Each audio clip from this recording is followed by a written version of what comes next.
Hello दोस्तों, मैं राकेश चौधरी आपका मैथमेटिक्स टीचर वेलकम करता हूं डिजिटल थ्योरी के यूट्यूब चैनल।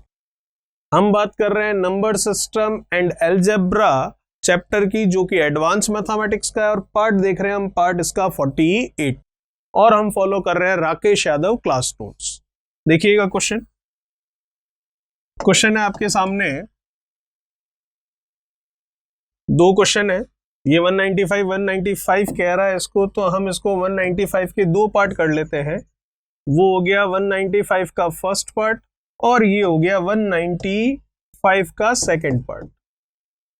चलिए, सिंपल क्वेश्चन है दो, यही मान लीजिए आप, फर्स्ट सेकंड पार्ट छोड़ दीजिए जो भी है, क्वेश्चन आपको ये सॉल्व करना।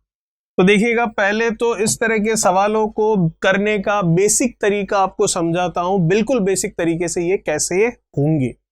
बिल्कुल बेसिक तरीका तो ये कहता है कि इसका 99 का 999 से मल्टीप्लाई कीजिए, फिर 57 ऐड कर दीजिए। ठीक है, फिर आप क्या करेंगे, 99 का 999 से मल्टीप्लाई करके 57 ऐड करेंगे, फिर ये 99 से ये 99 कैंसिल हो गया, आपका आंसर आ जाएगा। पर जरा सोचिए, इसका इससे गुणा करना फिर ऐड करना कितना काफी लंबा प्रोसेस हो जाएगा। ठीक है, इधर देखूं तो ये 9999 का 9 से गुणा कीजिए और फिर जो आता है उसमें 9998 ऐड कर दीजिए, फिर ये और ये कैंसिल हो जाएगा, आपका आंसर आ जाएगा। पर ऐसा कहना आसान है लेकिन करना बहुत ही मुश्किल है, टाइम कंज्यूमिंग है, गलती होने के चांस रहते हैं, तो ये तरीका तो हम नहीं अपनाएंगे। दूसरा तरीका जो कि पूरा एक प्रोसेस है, ठीक है, समझने वाला प्रोसेस है, अच्छा प्रोसेस है, वो मैं समझा देता हूं। और सबसे लास्ट में जो तीसरा तरीका है डायरेक्ट आंसर करने का, वो हम बात करेंगे कि एग्जाम में सीधा वही तीर आपको चलाना है। वो तीर क्यों चलाना है उसका रीजन दूसरे वाले मेथड में हम समझ रहे हैं, ठीक है। और तीसरा मेथड सीधा आंसर करने का मेथड है, वो क्या है वो मैं एक्सप्लेन अभी आपको कर दूंगा। उससे पहले जो हमको तीसरा मैं सीधा आपको आंसर करने की, आंसर टिक करने का तरीका बता रहा हूं, उसके पीछे रीजन क्या है वो मेथड नंबर सेकंड में हम समझ लेते हैं। और मेथड फर्स्ट मैंने आपको कहा ही है, इसका इससे गुणा फिर इसको जोड़ना और फिर ये 9999 कैंसिल करना, तो ये थोड़ा लेंदी प्रोसेस है, इसको हम फॉलो नहीं करते। ठीक है, दूसरा मेथड अभी समझा देता हूं और दूसरे मेथड को ही बेसिक आधार मानकर, उसका बेस मानकर हम तीसरे मेथड में ट्रिक समझेंगे, जिससे सीधा आंसर ट्रिक हो जाएगा। देख लेते हैं क्या तरीका है।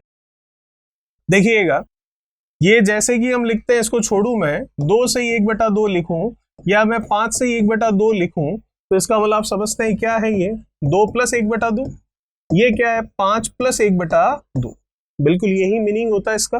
तो यहां पर भी मैं इसको क्या लिख सकता हूं, यहां पर मैं इसको लिख सकता हूं 999 + 57 अपॉन 99, और ये मल्टीप्लीकेशन में बाहर क्या पड़ा है इसके 99। ठीक है, समझते रहिएगा, करना ऐसे नहीं है एग्जाम में। एग्जाम में तो सीधा आंसर करना है, पर वो सीधा आंसर क्यों करना है, उसके पीछे लॉजिक क्या है वो हम समझ रहे हैं। ठीक है, अब ये 57 है, ये 99 है, तो अगर हम देखें तो इस 57 और 99 का अगर मैं डिफरेंस देखूं तो किस तरीके से मुझे ये करना है कि ऊपर जो 57 है इसको भी 99 के फॉर्म में अगर मैं लिखूं, तो मैं इसे क्या लिख सकता हूं, मैं इसे लिख सकता हूं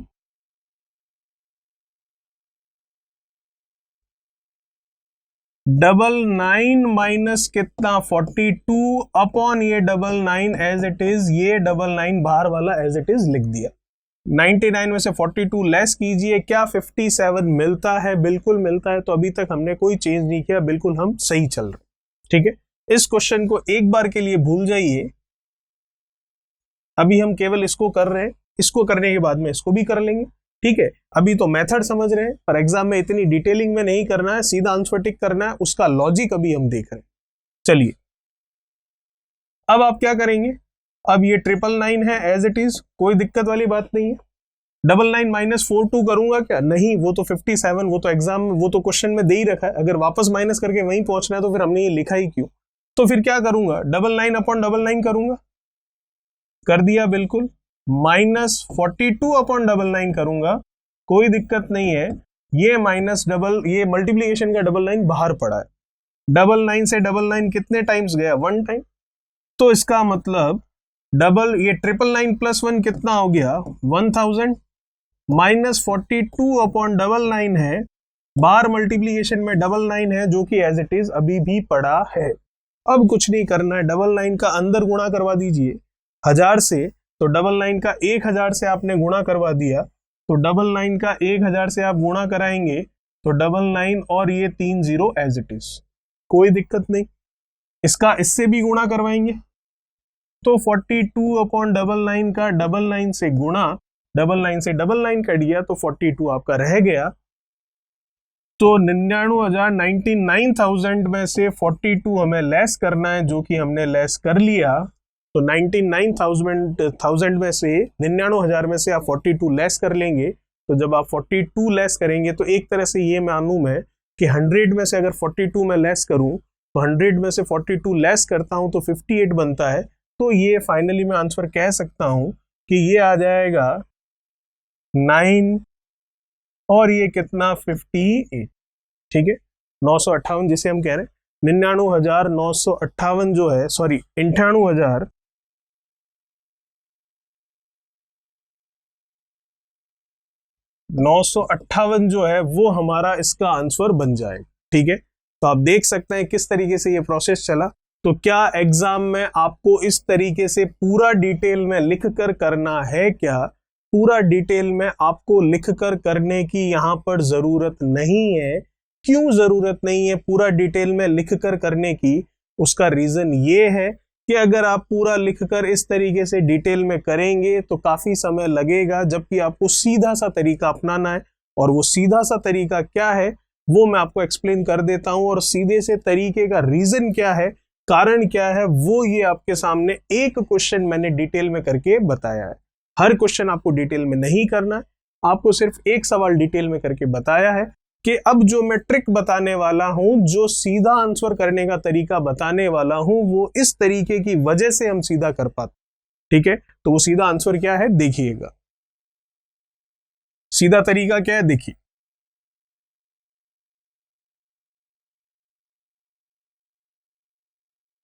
तो सीधा तरीका इस तरह के सवालों के लिए रहता है आपका, इसके आंसर की बात करें 1 सेकंड में आप आंसर कर सकते हैं, विद इन 1 सेकंड। ठीक है, कैसे देखिएगा, लास्ट में मैं देख सकता हूं कितने आपको 9 नजर आ रहे हैं, 2, तो ये 99 एज इट इज लिख दिया। ठीक है, स्टार्टिंग में आप देख सकते हैं कितने 9 है 3, तो इसके पीछे 3 0 हमने लगा दिए। अब जब ट्रिक की बात कर रहे हैं तो ट्रिक में ये नहीं चलता ऐसा क्यों वैसा क्यों, क्यों का आंसर नहीं होता है जब ट्रिक लगाई जाती है। ठीक है, ऐसा करना है, और अगर क्यों किया है, ये ट्रिक कहां से आई है, तो उसका कंसेप्ट जस्ट अभी अभी मैंने आपको एक्सप्लेन किया है। ठीक है, 3 0 क्यों लगाए, 4 0 क्यों नहीं लगाए, ये क्यों का जवाब नहीं मिलेगा आपको। वो बेसिक कंसेप्ट में पूरा आपको मेथड समझा चुका हूं, बार बार उस मेथड से क्वेश्चन सॉल्व किए गए, तब एक ट्रिक निकल कर आई जो कि ये आपके सामने है। तो पीछे 2 बार 9 है तो 2 बार 9 लिख दिए, आगे 3 बार 9 है तो उतने 0 हमने पीछे लगा दिए। अब इसमें से आपको माइनस करना है, और माइनस क्या करना है, जो ये 57 और ये जो 99 है फ्रैक्शन में, इनका जो डिफरेंस है, इनका जो अंतर है, उसको इसमें से घटाना। तो इनका अंतर मैं देख सकता हूं, इनका अंतर है 42 का, इसमें से इसको घटा दिया तो हमारा आंसर आ जाएगा, और वही आएगा जो अभी अभी हमने देखा था 98958, वही आंसर आ रहा सीधा सीधा। ठीक है, इसका आंसर करूं तो इसका आंसर भी सेम इसी तरीके से कर सकता हूं। क्यों तो अगर इसको पूरा मैं कंसेप्ट से करूंगा जो अभी किया था तो भी वही आंसर आएगा। तो डायरेक्टली ये तरीका समझ लिया हमने कि बार बार मेथड लगाने की जरूरत नहीं है, डायरेक्ट आप ट्रिक लगा लीजिए जो कि मैं अभी अभी बता रहा हूं आपको, इससे आपका सेम आंसर मिलेगा और समय आपका बच जाएगा। 9 कितने हैं पीछे, 1 2 3 और 4, तो 4 बार 9 हम लिखेंगे। आगे 9 कितना है, 1 बार है तो उतना 0 हम पीछे लगा देंगे। ठीक है, अब जो ये फ्रैक्शन आपको दे रखा है, जो ये भिन्न आपको दे रखी है, इस भिन्न का अंतर कितना है, जैसे कि यहां पर अंतर कितना था 42 का, यहां अंतर कितना है आपका 1 का, तो जितने का अंतर है उसको इसमें से हम क्या कर देंगे, माइनस कर देंगे। ठीक है, तो 9 में से इधर दिया 10, 10 में से 1 गया 9, ये कितना रह गया 8, और ये आगे वाले जो 3 9 है वो हमारे एज इट इज आ गए। तो ये इसका आंसर भी आपके सामने 1 सेकंड में आ गया। ठीक है, बात करते हैं नेक्स्ट क्वेश्चन, क्वेश्चन नंबर 196 के बारे में। क्या कह रहा है क्वेश्चन नंबर 196? देखिए 1/5 प्लस 99999 44/45 मल्टीप्लाई 9। तो क्या ये उसी तरह से होगा? बिल्कुल उसी तरह से होगा। तो लगा लेते हैं वो तरीका। लास्ट में कितना 9 है? 1, तो जितना 9 है लास्ट में उसे तो एज इट इज लिख लिया। स्टार्टिंग में कितने 9 है उतने 0 लगाने, 1 2 3 4 और 5, तो 1 2 3 4 और 5। अब आता है यहां अंतर, जो डिफरेंस होता है फ्रैक्शन का, उससे इसमें से घटाने की बात। तो क्या यहां पर उसे इसमें से घटाया जाएगा? नहीं, यही आपका आंसर हो गया। ऐसा क्यों? उसके लिए शर्त यह है कि ये जो फ्रैक्शन है, ये जो भिन्न है यहां पर, उसका अंतर कितना होना चाहिए? 1 का। तो 44 और 45 आप इनका अंतर देख पा रहे हैं, इनका डिफरेंस देख पा रहे हैं, कितने का है? 1 का। तो इस तरह के सवालों में आपका जो ये इनका डिफरेंस होता है इसमें से घटाने की जरूरत नहीं है, क्योंकि आगे 1/5 लगा हुआ है। तो उससे क्या होगा? उससे ये होगा, जब आप इस 44 को लिखोगे 45 - 1, तो लास्ट में आप देखोगे, जैसे अभी मैंने आपको पूरा एक्सप्लेन करके बताया था, तो 44 को अगर आप 45 - 1 अपॉन क्या है, ये 45 है, बाहर आपके मल्टीप्लीकेशन में कितना चल रहा है इसके 9, तो आप इधर इसको देखोगे ये तो प्लस पे चलेगा जो भी है, 45/45 1 हो गया, ये 1/45, ये इधर 9 हो जाएगा, अंदर गुणा होकर ये भी 9 होगा, ये कटेगा तो माइनस का 1/5 आएगा, तो -1/5 ये और ये +1/5 दोनों आपस में जुड़कर क्या हो जाएंगे? 0। तो उस स्थिति में आपको यहां पर जो डिफरेंस है वो इसमें से घटाने की जरूरत नहीं है। क्यों? क्योंकि यहां कुछ बचा ही नहीं है, तो आप कैसे घटाएंगे? वहां पिछले वाले क्वेश्चन में तो माइनस होने के लिए कुछ बच रहा था, लेकिन यहाँ माइनस होने के लिए कुछ बचा ही नहीं, क्योंकि -1/5 आया जो कि +1/5 से जुड़कर 0 हो गया। तो जब सब्ट्रैक्ट होने के लिए, घटने के लिए, माइनस होने के लिए कोई नंबर ही नहीं बच रहा है, तो आपको यहाँ माइनस करने की जरूरत नहीं है। और ये कब पॉसिबल होगा? जब इन फ्रैक्शन का न्यूमरेटर डिनोमिनेटर का जो डिफरेंस है वो कितना होगा? 1 होगा। ठीक है, तो डायरेक्ट आंसर आप समझ सकते हैं। बेसिक जो कंसेप्ट वाइज है वो मैंने आपको एक छोटा सा एक्सप्लेनेशन भी यहाँ पर दे दिया। पूरा वही लॉजिक लग रहा है जो पिछले वाले क्वेश्चन में लगा था, बस नई चीज ये है यहाँ माइनस होने के लिए कुछ बचा ही नहीं, क्योंकि जो माइनस में आया वो प्लस में और दे रखा है हमें क्वेश्चन में ही, तो उनको ऐड करने पर 0 हो रहा है, तो माइनस प्लस दोनों जुड़कर 0 हो गए। तो माइनस होने के लिए इस पूरे के अंदर कुछ रिमेनिंग ही नहीं है, तो मैं माइनस करूंगा भी नहीं।